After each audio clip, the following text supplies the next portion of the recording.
Drugs మీద ప్రపంచవ్యాప్త యుద్ధం ప్రారంభమైంది. ఒక పక్కన అమెరికా వెనిజులాకి చుట్టూతా యుద్ధ విమానాలు, యుద్ధ నౌకలు ఇట్లాంటియన్నీ పెట్టి ఆ ప్రాంతంలో వస్తున్నటువంటి డ్రగ్స్ సరఫరా చేస్తున్న పడవలు, షిప్పులు అన్నిటిని దెబ్బతీస్తున్నారు, పేల్చేస్తున్నారు. ఓ రకమైన యుద్ధమే చేస్తున్నారు డ్రగ్స్‌కి సంబంధించినటువంటి దాని మీదన. ఈవెన్ సబ్‌మెరైన్స్‌ని పేల్చేసినటువంటిది కూడా చూసాం.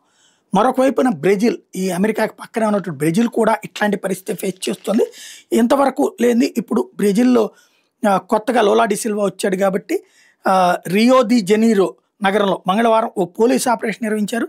అత్యంత శక్తివంతమైన రెడ్ కమాండ్ అనే మాదక ద్రవ్య ముఠాను అణచివేసే లక్ష్యంతో పోలీసులు, భద్రతా బలగాలు నిర్వహించిన భారీ ఆపరేషన్లో 132 మంది చచ్చిపోయారు. ఘటనలో 4 పోలీసు అధికారులు కూడా ప్రాణాలు కోల్పోయారు. హోంశాఖ విషయం అధికారికంగా ప్రకటించింది.